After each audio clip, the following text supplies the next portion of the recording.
एक बात और सब लोगों की मानसिकता स्पष्ट कर दूं मैं, क्योंकि सब लोगों के अंदर धारणा एक बनी हुई है, लेकिन आप लोगों ने सबने गलत धारणा बना रखी। उस धारणा को इस मंच से स्पष्ट कर देता हूँ। हर व्यक्ति आकर एक ही एक बात बोलता हैगा, लेकिन एक पक्ष आप देखते हो, दूसरा पक्ष नहीं देखते हो। जिस व्यक्ति ने इतनी बड़ी बिल्डिंग बनाई है, उसका अंत समय चल रहा है, क्या वो अपने नाम पर वो बिल्डिंग रखना चाहता है? पद्म जी के लिए सब लोग आक्षेप लगा रहे हैं कि महाराज जी कौन देखेगा, क्या देखेगा। अरे वो तो देने को तैयार हैं, आप आगे तो आओ। उनने क्या मना किया? उनने तो पूरा जीवन समर्पित किया है। और इतनी बड़ी कोई बना के तो बताए बिल्डिंग, एक एक रुपया इकट्ठा करके आज ये 5, 7, 8 करोड़ की बिल्डिंग खड़ी करके उन्होंने सोनागिर में दे दी है, और ज़मीन उन्होंने यहाँ पर ला के दे दी है। उनकी ऐसी कोई भावना नहीं है। हाँ, उनकी भावना सेवा की भी है। ठीक, अब ये बात की बात है, वृद्धावस्था आ रही है और वो तो ये चाहते हैं, बता रहा था अजय कल मेरे को, बोले महाराज आप तो व्यवस्थित कमेटी बना दो, वो तो मुनि बनने को तैयार है। उनकी भावना तो मुनि बनने की है और मुनि बनकर अपना कल्याण करने की है। बहुत अच्छे उनके भाव है, वो इसका इनके मालिक नहीं बनना चाहते हैं। जो लोग इसमें 11-11 हज़ार की, जिन 150 और बल्कि 150, 310 लोगों ने दान दिया है, उसका सदुपयोग ही होगा, आप निश्चित मान के चलना। हाँ हाँ, 311 एक आपका भी डाल दो भैया, एक नवीन की स्लिप डाल दो, 311 कर दो, ठीक है ना। तो आपको स्पष्ट कर दूं, उन्होंने मुझसे निवेदन किया, सुन लो 2 मिनट और अपनी बात को विराम देके अपन आगे की समझना करें। उन्होंने मुझसे निवेदन किया, पद्म जी ने, महाराज जी आपके हाथ में ये मैंने सौंप दिया, आप जो कहोगे मैं वो आपकी बात मानूंगा, आपकी बात कभी नहीं टालूंगा। तो मैंने कहा कि आचार्य श्री जी के परम शिष्य, आचार्य श्री से जुड़े हुए, जिन्होंने आचार्य श्री के लिए पूरा जीवन समर्पित कर दिया, वो मैं उनको अच्छे से जानता हूँ। जब मैं ब्रह्मचारी भी नहीं बना था और अमरकंटक में जब मैं गया था, तब हमें नवीन भैया से वहाँ पर मिले थे हम, और आचार्य श्री से नवीन भैया के माध्यम से हम जुड़े थे। जब हम कॉलेज की पढ़ाई कर रहे थे, उस समय नवीन भैया से हमारा जुड़ाव था, और वहाँ पर शिविर लगाने नवीन भैया अपनी भाग्योदय टीम के साथ पहुँचे थे, और आचार्य श्री जी के आशीर्वाद से उन्होंने भाग्योदय में पूरी एक प्राकृतिक चिकित्सालय रेखा दीदी अरुण भैया के माध्यम से किया था। अपना उस समय का अनुभव है। गांधी जी के समय गांधी जी के पास आचार्य श्री ने इनको पूरा भेजा था। वो गांधी जी, आपको बता दूं कौन गांधी जी, आप सुनेंगे। महावीर जी में चिकित्सालय है, और मैं अस्वस्थ हो गया था, दीक्षा मेरी हो नहीं पा रही थी। क्यों नहीं? क्योंकि मुझे भोजन करते उल्टी होती थी। आचार्य श्री ने सब करा दिया, सब डॉक्टर फेल हो गए। आचार्य श्री ने मुझे बुलाया और मुझसे कहा कि भैया जी आपको महावीर जी जाना है। मैंने कहा आचार्य श्री जी गर्मी बहुत है, आप वहाँ क्यों भेज रहे हो? बोले नहीं, वहीं जाना है, और हम यहाँ से मैसेज करा रहे हैं, एक डॉक्टर गांधी है प्राकृतिक चिकित्सालय में, वहाँ, हाँ वहाँ पर आपको जाना है। ये आपकी समस्या आप वही ठीक कर पाएंगे, क्योंकि आप पूरे एलोपैथी डॉक्टर, आयुर्वेद के डॉक्टर हार गए और आप ठीक नहीं हो पा रहे हो। तब आचार्य श्री जी ने मुझे 1 महीने के लिए ब्रह्मचर्य अवस्था में, जबकि गुरुजी नेमावर में, और उनने मुझसे कहा तुम्हें यहाँ नहीं रहना है, तुम्हें वहाँ जाना है। मैंने आचार्य श्री आप मेरे क्षेत्र में, बोले समझो मुझे कुछ करना है। उनको दीक्षा देने के भाव थे, मुझे कुछ करना है, पहले तुम्हें स्वस्थ करना है, अभी जाओ, अभी विकल्प बिल्कुल नहीं करो, नेमावर का विकल्प नहीं करो, मैं लेट पहुँचूंगा। और उन्होंने उस वक्त मुझे नेमावर से वहाँ भेजा, और फिर उसके बाद आदेश दिया जयपुर से क्षमा सागर जी को, आपको भी महावीर जी जाना है। उनको भी भेजा, और फिर वहाँ से खबर भेजी एक ब्रह्मचारी आ रहा है, उसका ध्यान रखना। देखो गुरु जी की कृपा, देखो मेरे लिए एक संघ भेजा उन्होंने कि मेरा ब्रह्मचारी वहाँ आ रहा है, उसका ध्यान रखना। और जैसे ही मैं वहाँ पहुँचे तो आप प्रभात मंडल के हो ना, आचार्य श्री ने भेजा ना? बोले हाँ हाँ ठीक, आपको यहीं रहना। उन्होंने पूरी व्यवस्था कराई, पूरी कमेटी को बुलाया, बोले ब्रह्मचारी आया है। और वहाँ 1 महीने मुझे डॉक्टर गांधी ने प्राकृतिक चिकित्सालय से उपवास कराए, पहले अंगूर, फिर लौकी, फिर उसके बाद धीरे धीरे बढ़ाकर वो पट्टी कटी स्थान सब कराया, कुंजली उंजली। 1 महीने में उन्होंने इतना स्वस्थ कर दिया कि उल्टी होना ही बंद हो गई। आज तक नहीं होती वो उल्टी, वो बंद हुई। गुरु की कृपा थी, आज गुरु की कृपा से ठीक हो गया। वही प्राकृतिक चिकित्सालय में गांधी जी से आप सीख के आए नवीन जी, और उनसे नहीं, मैंने उसके बाद इनको योगाचार्य, पूना के सबसे बड़े योगाचार्य एंकर साहब के पास फ़ोन करके पहुंचाया। मैंने कहा आपको वहाँ जाना है, ये वहाँ भी पूरा सीख कर आए। उनके बाद बेंगलोर भी हमने इनसे कहा आप जाओ, बेंगलोर भी ये गए। तमाम जगह पर जाकर बाबा रामदेव के पास भी पातंजलि में रहकर आए, अनेक स्थानों पर रहकर भाग्योदय में भी इन्होंने अपनी पूरी सेवा दी आए। अब मैंने उनसे ये बोला कि आपको ये प्राकृतिक चिकित्सालय संभालना है। एक फ़ोन पर जबलपुर में सब काम को आज छोड़कर आ गए। मैंने संबोधन दिया, जब तुम गुरुजी के प्रति समर्पित हो, अपना काम छोड़ो, अपने शिविर छोड़ो, पैसा बहुत कमाया, अब सेवा करो, अब सेवा करो आप। और सेवा के क्षेत्र में नवीन भैया ने स्वीकृति दी। इस प्राकृतिक चिकित्सालय को नवीन भैया अपनी पूरी संयोजना के साथ संभालेंगे। आप जो रुपया दोगे, एक एक रुपये का सदुपयोग करूंगा मैं, निश्चित मान के। वाह, और उनकी कोई भावना नहीं कि मुझे पैसा चाहिए, बस मेरी पत्नी मेरे बच्चे शुद्ध भोजन मिल जाए, इससे ज़्यादा मुझे कुछ चाहिए ही नहीं। ऐसे सेवा के साथ यहाँ वो अपने लिए आ गए हैं, 2 बच्चे हैं और वो हैं, हम सब रहने को तैयार है और ये इस प्राकृतिक चिकित्सालय को अपने आप ऊपर उठाएंगे। फिर उसके बाद अजय भाई ने मुझसे कहा कि आचार्य श्री ने पूर्ण आयु खोली है, आप पूर्ण आयु से बात करो ना, एक संस्थान या पूर्ण आयु हो जाए। कल माता जी आई, बोले इतने साधु आते हैं, सब अस्वस्थ रहते हैं, सब बीमार रहते हैं, महाराज जी आचार्य श्री की पूर्ण आयु की संस्था खुलवा दो। पूर्ण आयु में स्वप्निल जी से बात करी, आप एक पूर्ण आयु की संस्था यहाँ खोलो, बिल्डिंग हम दे रहे हैं जो होगा। तो वहाँ स्वप्निल जी ने कमेटी में तुरंत मीटिंग बुलाई और कल पवन जी का फ़ोन आया, हम पूरी कमेटी जबलपुर पूर्ण आयु की कमेटी कल या परसों यहाँ पहुँच रहे हैं, यहाँ पर पूर्ण आयु की संस्था के लिए आशीर्वाद मिल गया है। तीसरी भावना मेरी थी कि एक कोर्स जिसके माध्यम से मैं सबको ठीक करता हूँ, एक्यूप्रेशर, एक्यूपंक्चर आदि, वो जो कोर्स है, तो डॉक्टर मयूर से मैंने ब्रह्मचर्य अवस्था में सीखा है। तो अब आपको और बता दूं कि नवीन जी की जो धर्म पत्नी है, उन्होंने एक्यूप्रेशर, एक्यूपंक्चर और साथ साथ में कलर थेरेपी पे भी एमडी किया है। मयूर जी के साथ रहकर उन्होंने पूरा कंप्लीट किया, सैकड़ों हजारों पेशेंट उन्होंने इससे ठीक किए एक्यूप्रेशर से मानना। वो भी इस संस्था में अपने साथ रहकर जो है पूरा सहयोग करने के लिए पति पत्नी दोनों तैयार हो गए। अब इस टीम को, इस काफिले को और बढ़ाते जाएंगे ताकि ये योजना बहुत अच्छे से व्यवस्थित बनती चले। तो मैं आपको बता रहा हूँ, ये बात सब तक पहुँचा देना, ये मात्र पदम जी की संस्था नहीं रहेगी, ये संस्था तो आचार्य विद्यासागर जी महाराज जी की संस्था है ना। उन्होंने सहयोग किया है और पूरी कमेटी व्यवस्थित बनाएंगे, पूरी कमेटी संयोजना करेंगे और वो कंप्लीट पूरी तरीके से उसमें उनका सहयोग रहेगा, वो संरक्षक रहेंगे। वो निश्चित रूप से उनका ये जो था वो सहयोग था। अब जितना एक बूढ़े व्यक्ति से बनता है उतना वो पूरा कर रहेगा, अब नहीं कर पा रहा है, अब उसमें क्या कर सकते, एक व्यक्ति कितना करेगा है। अच्छा किया उसकी प्रशंसा तो करो, सब उस व्यक्ति के लिए कहते हैं ये कर रहे हैं, वो कर रहे हैं, ये कर रहे हैं, नहीं, निश्चित रूप से वो पूरी की पूरी चीज़ें उनको मिलेगी और कुछ ना कुछ विशेष आशीर्वाद भी पूज्य गुरुदेव के पास से हम दिलवाने के लिए भेजेंगे। विधि प्रतिमा विधि नायक, हाँ सम्मान कराएंगे, बिल्कुल सम्मान उनका होगा निश्चित रूप से होगा। लेकिन अभी क्या है, समय हो रहा है, बिल्कुल सम्मान करेंगे उनका पदम जी का इसके कार्यक्रम के बाद। अब समय हो रहा है और आगे की भी संयोजना है, अपन इसमें भी टाइम निकलेगा। हाँ, और संलेखना, हाँ एक और घोषणा कर दें कि यहाँ पर बहुत सारे साधु आते हैं, इस धनराशि से जो बचेगा उसमें ये योजना बनाई गई है। पहले ये सक्सेस आप करो, ज़मीन हमारे पास बहुत सारी है, ये सक्सेस करो, यहाँ आप लोग रहो और धीरे से, अभी नहीं, संलेखना भवन का भी यहाँ शिलान्यास करेंगे ताकि सिद्ध क्षेत्र में आके अपनी संलेखना करती चले जाए। और हाँ, ऊपर के कमरे जो अनकम्प्लीट है वो बिल्कुल वो भी कंप्लीट हो ही गए।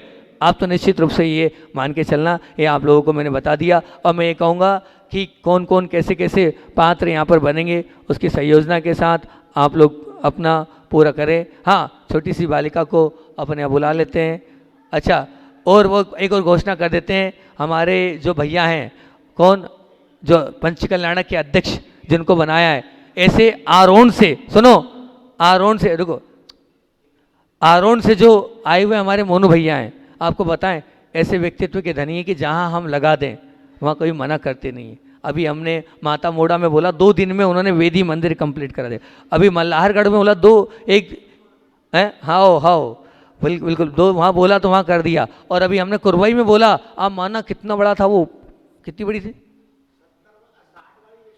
60 बाई 130 के भवन में प्लास्टर करके कंप्लीट करके टाइल्स लगाकर पूरा उद्घाटन 2 से 3 दिन के अंदर उन्हें कर रखा। इतने बड़े बिल्डर्स हैं, हम उनको मालूम क्या बोलते हैं, दुनिया बोलती कि महाराज जी के हनुमान है वो हनुमान, वो बोलते हैं। उन्होंने यहाँ भी अपने एक वो छपवा रखा है ना। अभी तक कभी कोई बात टाली नहीं, अभी आ रहे थे तो पूरी भोजनशाला उनकी तरफ से, अभी जाएंगे वो भी भोजनशाला उनकी तरफ से। और एक घोषणा कर देता हूँ आज कि सुस्वरांजलि कर दूँ, घोषणा सुस्वरांजलि जो आरोन में होने वाला है वो हो रहा है 17, 18, 19।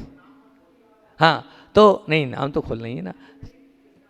हाँ, सीमेंट का नाम, कंपनी का।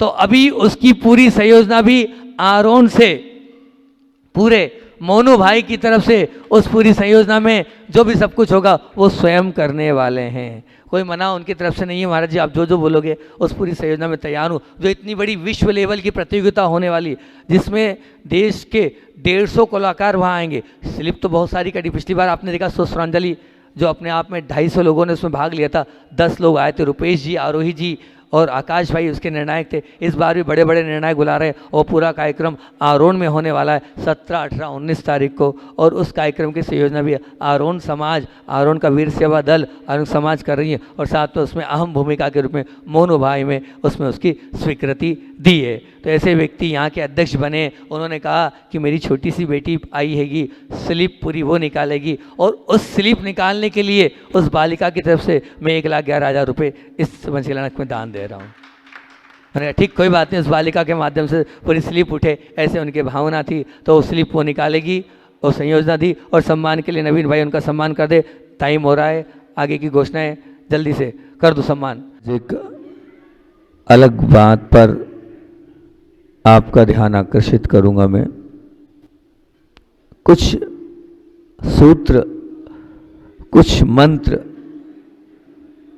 कुछ ऐसी बातें हमारे गुरुओं ने शास्त्रों में लिख दी है और वो जो बातें हैं वो सब लोग उनको आइडियल मानते हैं और सभी लोग उन बातों को अपने जीवन में उतारने का प्रयास भी करते हैं।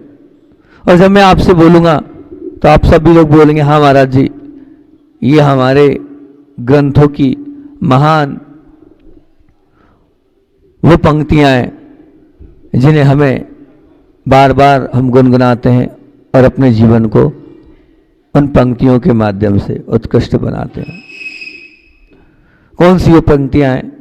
लेकिन मैं उन पंक्तियों के माध्यम से कुछ दूसरी बात आपके बीच में रखूंगा। मेरी आवाज़ तो आ रही है? आ रही है ना? उतनी अच्छी नहीं आ रही, थोड़ी बहुत तो आ रही ना? ठीक, हाँ पूरी आ रही, बहुत अच्छा। तो बहुत अच्छा सूत्र दिया है और आप लोग पढ़ते भी हैं। मिट्टी में सब भूदेशु, मिट्टी में सब भूदेशु। मिट्टी मतलब क्या? इस जगत में सर्व जीवों के साथ मेरी क्या हो? मित्रता हो। क्या हो? क्या हो? मित्र। पीछे वाले क्या हो? पीछे वाले के पास आवाज नहीं जा रही? नहीं आ पा रही? आ रही ना? तो क्या हो? सब जीवों के साथ क्या हो? मित्रता हो। और फिर एक और बहुत अच्छा सूत्र हम पढ़ते हैं, गुनगुनाते हैं। खम्मा में सब जीवे, खम्मा में सब जीव मतलब मैं सब इस जगत के सब जीवों को क्या करता हूँ? क्षमा करता हूँ। नहीं होता? हमारे यहाँ सबसे ज़्यादा महत्व किसका आएगा? किसका है? बोलो ना। क्षमा का सबसे ज़्यादा महत्व है। इसको भी आप बहुत अच्छे से बोलते हैं, बहुत अच्छी बात। एक और बीच मंत्र है, इसे बार बार कहा जाता है, शिवमस्तु सर्व जगत, शिवमस्तु सर्व जगत, अर्थात इस जगत के सर्व जीवों का कल्याण हो। इस जगत के कितने लोगों को सबका क्या हो? कल्याण हो। आज अगर तीर्थंकर भगवान बने तो निश्चित मान के जानना सबसे पहली भावना कल्याण की भावना बातें इसलिए बने। ये तीनों सूत्र बहुत अच्छे हैं। पहला सूत्र क्या है? इस जगत में सर्व जीवों के साथ मैत्री क्या हो? मित्रता हो। दूसरा सूत्र क्या है? इस जगत में सर्व जीवों के साथ मेरी क्या हो? क्षमा भाव हो। और तीसरा क्या है? इस जगत में सर्व जीवों के साथ सर्व जीवों का क्या हो? कल्याण हो। ये तीन भावनाओं को लिए हुए ये मांगलिक तीन महामंत्र हैं, तीन सूत्र हैं जिन्हें हम सब लोग बार बार दोहराते हैं। अब इन तीन सूत्रों को अमल आप कब हो सकता है? मैं आपसे पूछता हूं, यदि तुम दुख के दुश्मन ही हो, अगर आप दुखों के प्रति अगर दुश्मन हो तो दुख देने वालों जीव के साथ मित्रता हो सकती है क्या? जो लोग आपको दुख देते हैं, जो लोग आपको पीड़ा देते हैं, जो लोग आपको कष्ट में डालते हैं, क्या आपका ये सूत्र उनके साथ मित्रता को कर सकेगा? मेरा प्रश्न है, आप जवाब देना। बहुत गहरा विषय है आज का मेरा, आज थोड़ी आवाज़ आप तक नहीं पहुंच पा रही है, बहुत गहरी बात है। क्या बोल रहा हूं मैं कि जो तुम्हें दुख देते हैं ऐसे तुम्हारे दुश्मन, दुख देने वाले जीवों के साथ मिट्टी में सौ भूदेशु, तो आपको ये लिखना चाहिए, मिट्टी में सौ भूदेशु नहीं, जो दुख देते हैं उनके अलावा सब जीवों के साथ मेरी मित्रता हो।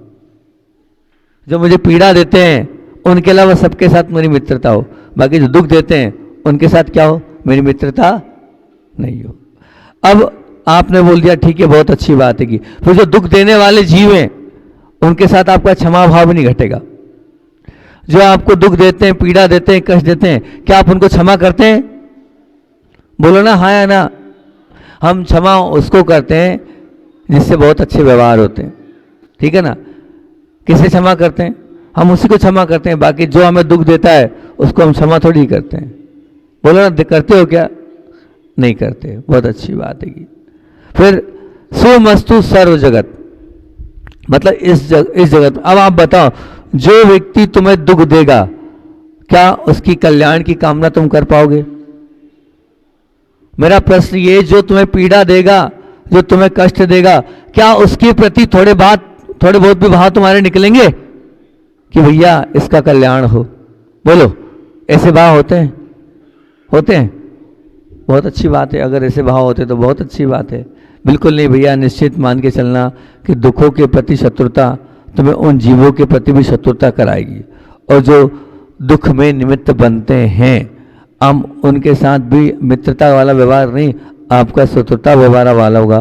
तुम्हें उन जीवों के प्रति द्वेष कराएगी जो तुम्हें दुखी करने में निमित्त बने, निश्चित मान के चलना। हाँ, जो भी निमित्त बने हैं उनके साथ, जो दुख देने में निमित्त बने हैं उन सब जीवों के साथ क्षमा वाला व्यवहार भी नहीं होगा, मित्रता वाला व्यवहार भी नहीं होगा, और तुम्हारे हृदय में उन जीवों के प्रति भी कल्याण की कामना से आप बिल्कुल वंचित रहेंगे, जो तुम्हें दुखित करते हैं, जो तुम्हें पीड़ा देते हैं। तो तात्पर्य क्या हो गया? इसका तात्पर्य हो गया कि जीव मात्र के प्रति मैत्री भाव, जीव मात्र के प्रति मैत्री भाव, क्षमा भाव और कल्याण के भाव यदि तुम्हें आत्मसात करना है तो उसका एक ही राजमात्र है, क्या कि दुख मात्र के प्रति मैत्री भाव कर लो। दुख देने वाले के और दुख मात्र के प्रति मैत्री भाव कर लो। मतलब दुखों के प्रति अगर तुम्हारा मैत्री भाव तुम्हें अगर अपने जीवन ना ला रहा है तो फिर क्या होगा? आप दुर्ध्यान के मालिक बनेंगे। आपके जीवन में दुख आया और दुख देने के बाद अगर आप दुख के साथ मित्रता वाला व्यवहार नहीं कर रहे हैं तो आप दुर्ध्यान के मालिक बन जाएंगे, और वो जो दुर्ध्यान है निश्चित रूप से आपको दुर्भाव का शिकार बना देगा और आप दुर्भाव के साथ हो जाएंगे। एक बात ध्यान रखना कि आपका गणित जगत का सार्वजनिक सत्य 2 और 2 कितने होते हैं? पीछे वाले 2 और 2 4 होते हैं। ये सार्वजनिक सत्य है। काय के लिए? किसके जगत में? गणित के जगत में। और कर्तव्य पालन के जगत में अगर हम जाएं, मतलब व्यवहार जगत में हम जाएं, तो व्यवहार जगत में जो व्यक्ति कर्तव्य का पालन करता है वो लोकप्रिय बन सकता है। ये सार्वजनिक सत्य है। आप अपना कर्तव्य करते चले जाओ तो आप लोकप्रिय बन जाओगे। अभी डॉक्टर साहब ने अपना कर्तव्य किया, क्या किया? आप लोगों के लिए जमीन का दान दे दिया, ये उनका कर्तव्य था। तो वो क्या हो गए?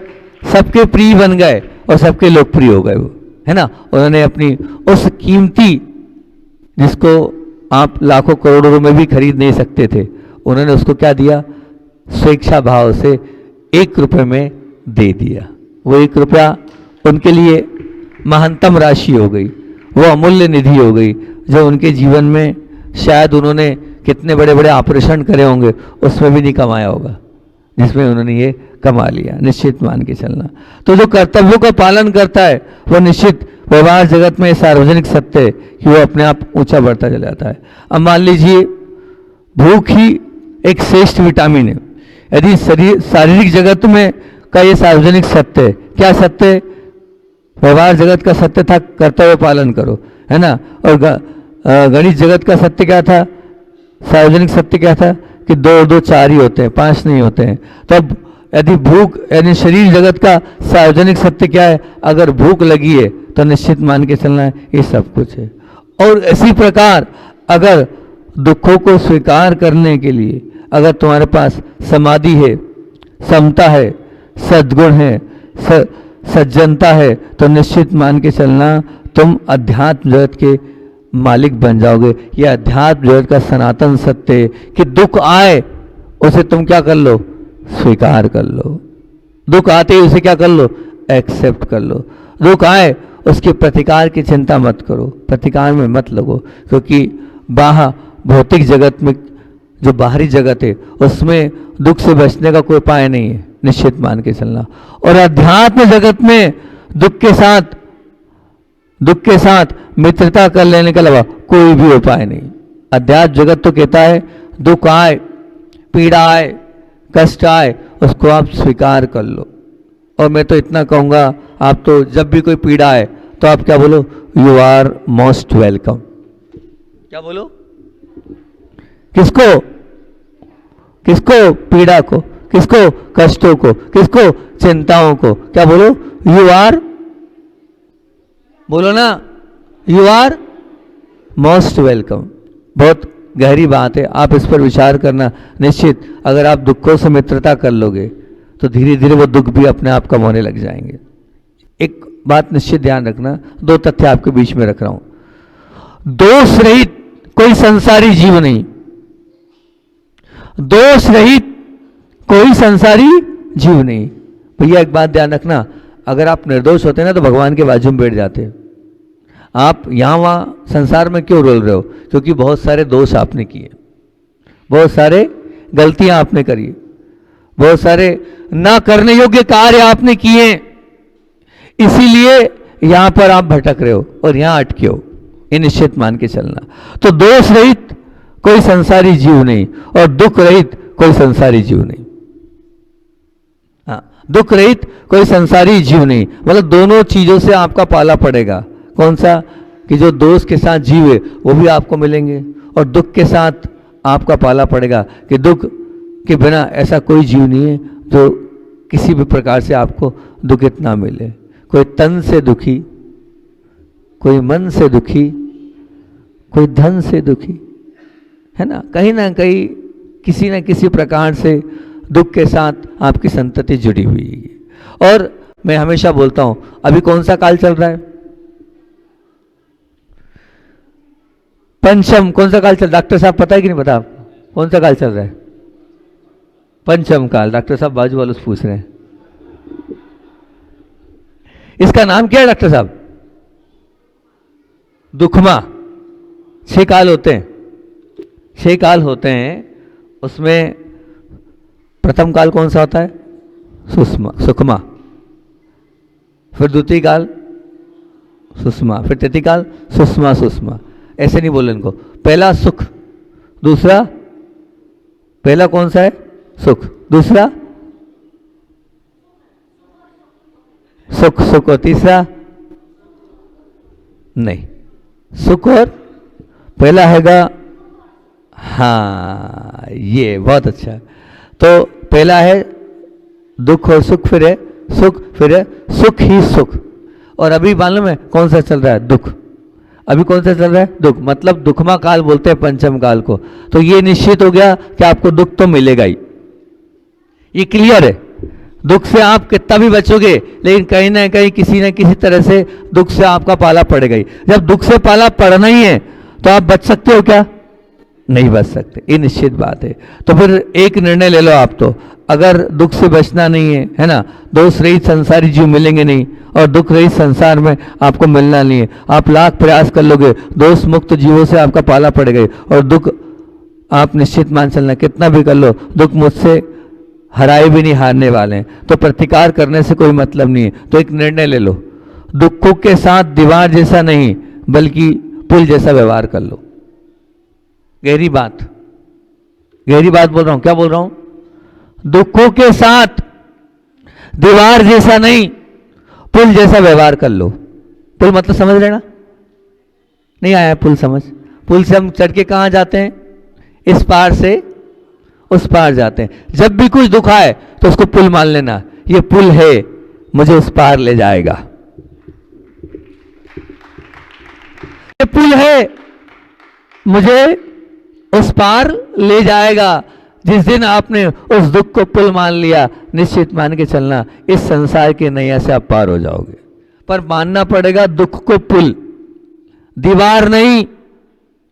दुख को दीवार मत मानना, दुख को क्या मानना है?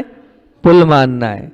जिसने दुख को दीवार माना वो संसार की इन 4 दीवारियों में फंसा रहेगा, और जिसने उस दुख को पुल माना वो इस संसार से पार होकर ऊपर पहुंच जाएगा। अब आप बताओ, आपको दुख को दीवार मानना है कि पुल मानना है? बोलो, पुल, पुल मानना है। तो फिर कभी ऐसा मत बोलना मैं दुखी हूं। आज से मुंगावली वाले नियम ले रहे हैं। क्या नियम ले रहे हैं? कभी भी क्या बोलेंगे? मैं दुखी हूं ही नहीं। क्या बोलोगे?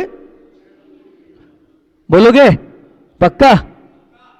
सबके चेहरे पर प्रसन्नता रहेगी? हैं? रहेगी? कभी बोलोगे तो नहीं मैं दुखी हूं? हैं? ओ बहुत बढ़िया है। अच्छे 1-2 लोग ऐसे मिल जाते हैं हमें हर जगह। हम जब आ रहे थे, प्रवेश कर रहे थे, तो ऐसे ऐसे जय जयकारा कर रहे थे। ये मैंने कहा बहुत अच्छा, भक्ति है अपनी अपनी, बहुत अच्छी बात है की। तो आपने एक आज कमिटमेंट कर दिया मुझसे कि जब भी कोई दुख आएगा तो उसको दीवार नहीं मानूंगे, क्या मानेंगे?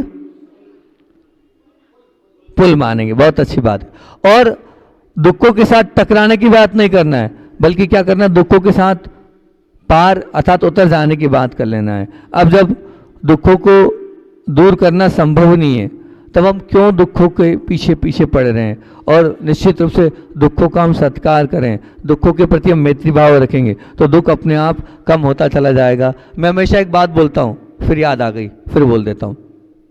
हालांकि इस बार मैं कर ही नहीं पा रहा हूँ, नहीं तो जहाँ जाता हूँ मैं बच्चों के साथ जब सोच के लिए जाता हूँ, आता हूँ तो स्वाध्याय कराता हूँ। क्या कराता हूँ?